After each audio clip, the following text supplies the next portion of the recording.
കാറുകളുടെ വ്യാപനം നിത്യജീവിതത്തെ മാറ്റിയെഴുതി.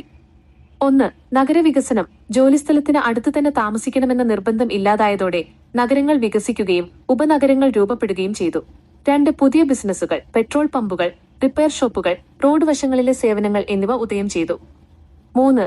സാമ്പത്തിക വളർച്ച. എണ്ണ ഉൽപാദനം, സ്റ്റീൽ, റബ്ബർ വ്യവസായങ്ങൾ എന്നിവയ്ക്ക് വലിയ ഉത്തേജനം ലഭിച്ചു.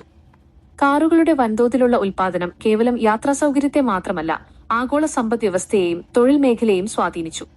ഈ ദ്രുതഗതിയിലുള്ള വളർച്ച വെല്ലുവിളികളും ഉയർത്തി. ഗതാഗതക്കുരുക്കും അപകടങ്ങളും വർദ്ധിച്ചു. ഇത് ട്രാഫിക് നിയമങ്ങൾ, സിഗ്നലുകൾ, ലൈസൻസിംഗ് സംവിധാനങ്ങൾ എന്നിവ നടപ്പിലാക്കാൻ സർക്കാരുകളെ പ്രേരിപ്പിച്ചു. എങ്കിലും മോട്ടോർ വാഹനങ്ങൾ സ്വാതന്ത്ര്യത്തിന്റെ പ്രതീകമായി മാറി. എവിടെയും എപ്പോഴും സഞ്ചരിക്കാനുള്ള സൗകര്യം പലർക്കും പുതിയ അവസരങ്ങൾ നൽകി. 1920കളിലും 30കളിലും എത്തിയപ്പോഴേക്കും ഇത് ആധുനിക ജീവിതത്തിന്റെ കേന്ദ്രഭാഗമായി മാറിക്കഴിഞ്ഞിരുന്നു. ലോകം ചലിക്കുന്നതും ജോലി ചെയ്യുന്നതും ജീവിക്കുന്നതുമായ രീതിയെ മാറ്റിമറിക്കാൻ ഈ വിപ്ലവത്തിന് സാധിച്ചു.